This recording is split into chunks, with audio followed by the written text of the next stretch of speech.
ഒരുപാട് നേട്ടങ്ങളുടെയും പുരോഗമനങ്ങളുടെയും പട്ടികകൾ എണ്ണുമ്പോഴും സാമ്പത്തികമായും സാങ്കേതികമായും ഭൗതികമായ വിദ്യാഭ്യാസത്തിന്റെ മേഖലയിലും ഒരുപാട് ഉന്നമനങ്ങൾ പ്രാപിച്ചു എന്ന് അവകാശപ്പെടുമ്പോഴും മുസ്ലിം സമുദായം നിരവധി ഭീഷണികൾ നേരിട്ടുകൊണ്ടിരിക്കുകയാണ്. ആദർശപരമായി പരിശുദ്ധമായ ഇസ്ലാമിനെ തോൽപ്പിക്കുവാൻ ലോകത്തൊരു മതത്തിനും ദർശനത്തിനും സാധ്യമല്ല എന്ന് യൂറോപ്യൻ രാജ്യങ്ങൾ വരെയും തുറന്നു സമ്മതിച്ച യാഥാർത്ഥ്യമാണ്. ലോകരാഷ്ട്രങ്ങളിൽ മുസ്ലിം ജനസംഖ്യയുടെ വർധനവിനെ കുറിച്ച് സമീപകാലത്ത് ഇന്ത്യൻ എക്സ്പ്രസ് പത്രം തന്നെ കൃത്യമായ ഡേറ്റകളോടെ സംസാരിക്കുമ്പോൾ ചില യൂറോപ്യൻ രാജ്യങ്ങളിൽ ഇരട്ടിയായി മുസ്ലിം പോപ്പുലേഷൻ വർദ്ധിച്ചിട്ടുണ്ട്. മറ്റു ചില രാജ്യങ്ങളിൽ 10 ഇരട്ടി വരെ മുസ്ലിം ജനസംഖ്യ അധികരിച്ചതായി രേഖപ്പെടുത്തിയിട്ടുണ്ട്.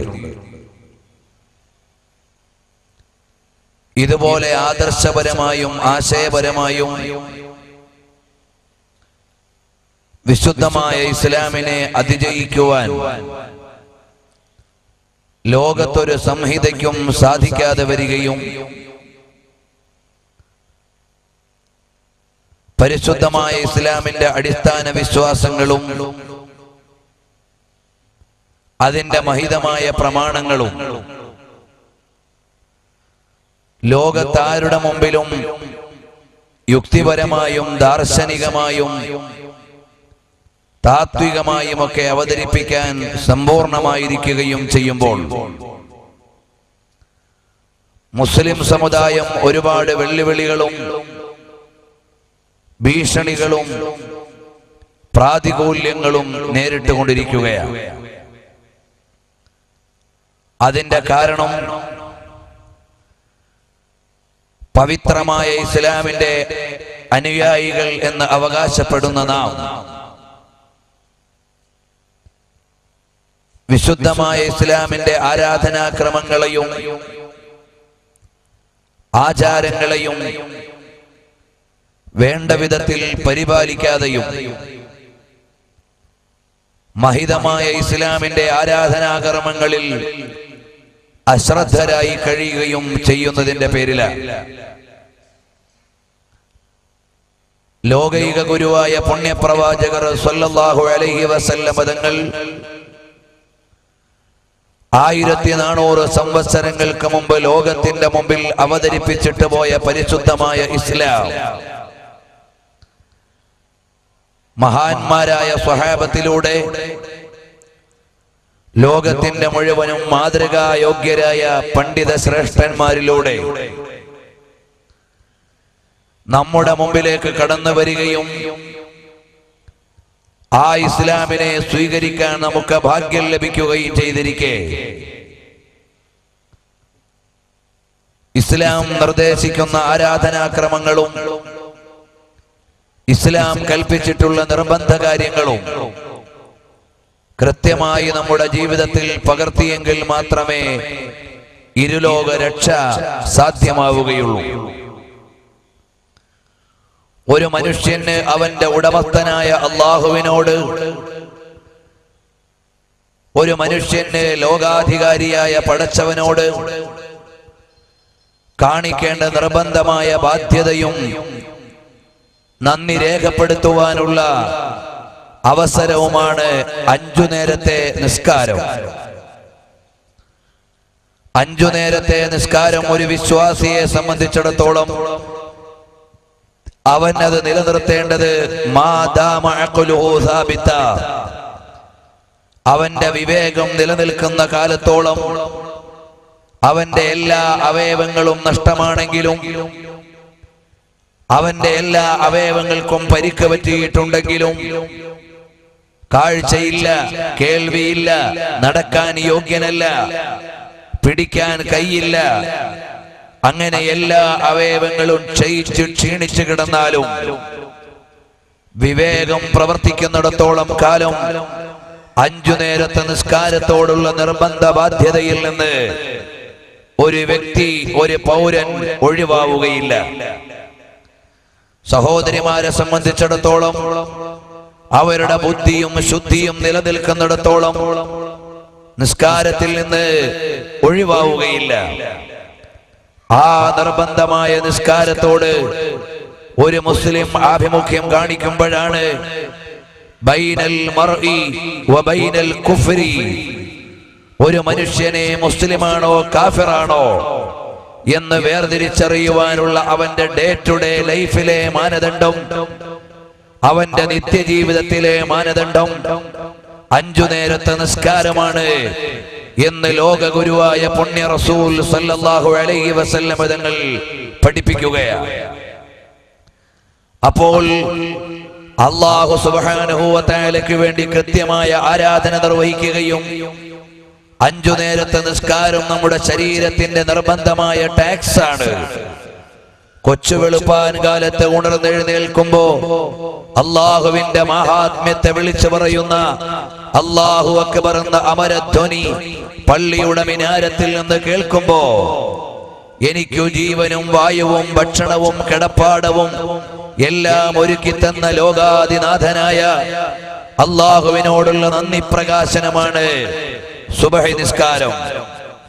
ആരോഗ്യത്തോടെ വിപണിയിലേക്കോ വീട്ടിലോ എവിടെയാണെങ്കിലും മധ്യാഹ്നമാകുമ്പോഴേക്ക് അള്ളാഹുവിന് കൊടുക്കേണ്ട നിർബന്ധമായ, അള്ളാഹുവിന്റെ മുമ്പിൽ നിർവഹിക്കേണ്ട നിർബന്ധമായ ആരാധനയാണ് ളുഹർ നിസ്കാരം. ഇങ്ങനെ 5 നേരത്തെ നിസ്കാരം അടിമയായ ഒരു മുസ്ലിം വ്യക്തി വളരെ കൃത്യമായി അള്ളാഹുവിന്റെ മുമ്പിൽ സമർപ്പിക്കേണ്ട ആരാധനയാണ്. അതിൽ നിന്ന് നമ്മുടെ യാത്രകൾ നമുക്ക് ഒഴിവല്ല. നമ്മുടെ വീട്ടിലെ വിശേഷങ്ങളുടെ പേരിൽ നിസ്കാരം ഒഴിവാക്കാൻ പാടില്ല. നമ്മുടെ ആഘോഷവേളകളുടെ പേരിൽ നിസ്കാരത്തിൽ നിന്ന് ഒരാൾ ഒഴിവാവുകയില്ല. ലോകൈക ഗുരുവായ പുണ്യ റസൂൽ സല്ലല്ലാഹു അലൈഹി വസല്ലമ ത്വായിഫിന്റെ താഴ്വരയിൽ വെച്ചുകൊണ്ട് വിമർശനത്തിന്റെ തീച്ചൂളകളും പീഡനത്തിന്റെ തീജ്വാലകളും ഉയരുമ്പോ ഹബീബ് സല്ലല്ലാഹു അലൈഹി വസല്ലമ തങ്ങളെ തെരുവിൽ കൈകാര്യം ചെയ്യാൻ വൃത്തികെട്ട വസ്തുക്കൾ എടുത്ത് എറിയുന്നത് വരെ ചെയ്തപ്പോഴും അവസാനം പരിക്കുപറ്റിയിട്ട് ചോരയൊലിച്ച് ത്വായിഫിന്റെ താഴ്വരയിൽ ഒരിടത്ത് വന്നിരിക്കുമ്പോ അള്ളാഹുവിന്റെ വിശുദ്ധരായ മലക്കുകൾ വന്ന് ചോദിച്ചു, അല്ലയോ യാ റസൂലല്ലാഹ്, ഈ കാണുന്ന 2 മലകളെയും ഇറുക്കിയിട്ട് അതിന്റെ ഇടയിലുള്ള മുഴുവൻ ജനങ്ങളെയും, അഥവാ അവിടുത്തെയുടെ പുണ്യഭൂമേനിയിലേക്ക് ആക്രമണം അഴിച്ചുവിട്ട ത്വായിഫിന്റെ താഴ്വരയിലെ ജനങ്ങളെ മുഴുവനും ഇല്ലായ്മ ചെയ്യട്ടെയോ എന്ന് ചോദിച്ചപ്പോ കാരുണ്യത്തിന്റെ കേദാരമായ റഹ്മത്തുൽ ലിൽ ആലമീൻ സല്ലല്ലാഹു അലൈഹി വആലിഹി വഅസ്ഹാബിഹി വസല്ലം തങ്ങൾ അവർക്കെതിരെ പ്രാർത്ഥിച്ചില്ല, അവർക്കെതിരെ ആക്ഷൻ എടുക്കാൻ അനുവദിച്ചില്ല, അവർക്കെതിരെ അള്ളാഹുവിൽ നിന്നുള്ള ശിക്ഷ വരണമെന്ന് ആഗ്രഹിച്ചില്ല. മറിച്ച് നബി സല്ലല്ലാഹു അലൈഹി വസല്ലം തങ്ങൾ അള്ളാഹുവോട് പറഞ്ഞത്, അവർ വിവരമില്ലാത്തവരാണ്, അവർ വിവരമില്ലാത്തത് കൊണ്ട് ചെയ്തതാണ്, ഒരിക്കലും അവർ നശിപ്പിക്കപ്പെടണമെന്ന് ഞാൻ ആഗ്രഹിക്കുന്നില്ല. അവരുടെ പിൻഗാമികളിൽ ആരെങ്കിലും നാളെ സത്യദീനിന്റെയും നേർപ്രസ്ഥാനത്തിന്റെയും പക്ഷത്തേക്ക് വന്നാൽ അതിനെയാണ് ഞാൻ ഇഷ്ടപ്പെടുന്നതെന്ന് വിശാലമായ മനസ്സോടെയും സുതാര്യമായ കാരുണ്യത്തോടെയും അതുല്യമായ ആനുകൂല്യത്തോടെയും ലോകഗുരുവായ പുണ്യ ഹബീബ് മുഹമ്മദുർ റസൂലുള്ളാഹി സല്ലല്ലാഹു അലൈഹി വസല്ലം തങ്ങൾ പറഞ്ഞുവെങ്കിൽ അത്രയും വിശാലമായ കാരുണ്യത്തിന്റെ നേതാവ് ഊരിപ്പിടിച്ച വാള് കഴുത്തിനു നേരെ ഉയർത്തിപ്പിടിച്ചിട്ട് ആരാണ് രക്ഷിക്കുക എന്ന് ചോദിച്ചപ്പോ അള്ളാഹുവിന്റെ രക്ഷയുണ്ടാകുമെന്ന് പറയുമ്പോഴേക്ക് എതിരാളിയുടെ കയ്യിൽ നിന്ന് വാൾ നിലത്തേക്ക് വീണുപോയി. നബി സല്ലല്ലാഹു അലൈഹി വസല്ലം തങ്ങൾ അതേ വാള് കയ്യിൽ എടുത്തു. നിന്നെ ആരാണ് രക്ഷിക്കുക എന്ന് ചോദിച്ചു. നബി സല്ലല്ലാഹു അലൈഹി വസല്ലം തങ്ങളോട് പറഞ്ഞു, തങ്ങൾക്ക് എനിക്ക് വിട്ടുവീഴ്ച ചെയ്യാൻ കഴിയൂ. അവിടെ വേണമെങ്കിൽ പ്രതികാരം വീട്ടാമായിരുന്നു. തിരുനബി സല്ലല്ലാഹു അലൈഹി വസല്ലം തങ്ങൾ അത് ചെയ്തില്ല. അയാളോട് വിട്ടുവീഴ്ച ചെയ്തു കൊടുത്തു. അങ്ങനെ ഔദാര്യത്തിന്റെ മഹിതമായ വഴികളിൽ മാതൃകയുടെ മണിമകുടമായ മുഹമ്മദുർ റസൂലുള്ളാഹി സല്ലല്ലാഹു അലൈഹി വസല്ലം തങ്ങളുടെ ഒരു അസ്ർ നിസ്കാരം ഒരു യുദ്ധവേളയിൽ നഷ്ടപ്പെടുമ്പോ ആ അസ്ർ നിസ്കാരം ഖളാ ആകാൻ കാരണക്കാരായ ആളുകൾക്കെതിരെ നബി സല്ലല്ലാഹു അലൈഹി വസല്ലം തങ്ങൾ ദുആ ചെയ്യുകയായിരുന്നു. കാരണം ശരീരത്തേക്ക് മുറിവേറ്റപ്പോ നബി സല്ലല്ലാഹു അലൈഹി വസല്ലം തങ്ങൾ വിട്ടുവീഴ്ച ചെയ്തു. പക്ഷേ ലോകാധികാരിയായ അല്ലാഹുവിന്റെ മുമ്പിൽ നിർബന്ധമായും സമർപ്പിക്കേണ്ട നിസ്കാരത്തിൽ എന്തെങ്കിലും ഒരു വിട്ടുവീഴ്ച ചെയ്യാൻ നബി സല്ലല്ലാഹു അലൈഹി വസല്ലം തങ്ങൾ തയ്യാറായില്ല. നമാസ് സേ മത് കഹോ മുझे काम है, काम से कहिए मुझे नमाज पढ़नी है.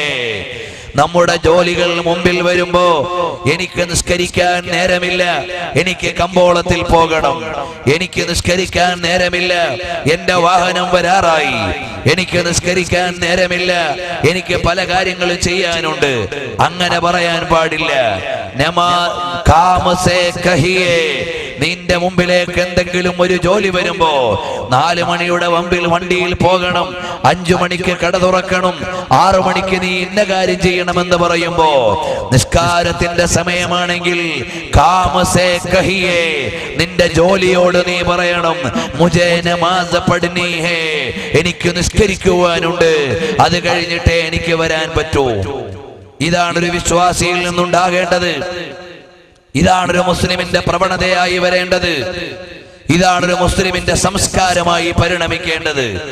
നമ്മുടെ എല്ലാ ജോലികളും കഴിഞ്ഞ് ഒഴിവുള്ളപ്പോഴല്ല നിസ്കാരം. നിസ്കാരത്തിന് മർമ്മപ്രധാനമായ പ്രാധാന്യമാണ് ഇസ്ലാം കൽപ്പിക്കുന്നത്. നബി സല്ലല്ലാഹു അലൈഹി വആലിഹി വസ്ഹബിഹി വസല്ലം തങ്ങൾ പറഞ്ഞു, നിങ്ങളുടെ ഏറ്റവും പുണ്യമായ കർമ്മം അസ്സലാത്തു ഫീ അവ്വലി വഖ്തിഹാ, നിസ്കാരം അതിന്റെ ആദ്യ സമയത്തു തന്നെ നിർവഹിക്കുക. അതാണ് നിങ്ങളുടെ ഏറ്റവും പുണ്യമായ കർമ്മങ്ങളിൽ ഒന്ന്. അപ്പോൾ നമ്മുടെയൊക്കെ ജീവിത സാഹചര്യങ്ങൾ മാറിയപ്പോ നിസ്കാരത്തിൽ നാം അശ്രദ്ധരായി പോയി. സുബഹി നിസ്കാരം നിർവഹിക്കാത്ത ഒരുപാട് മുസ്ലിമീങ്ങൾ പല നാടുകളിലും ഉണ്ടായിപ്പോയി.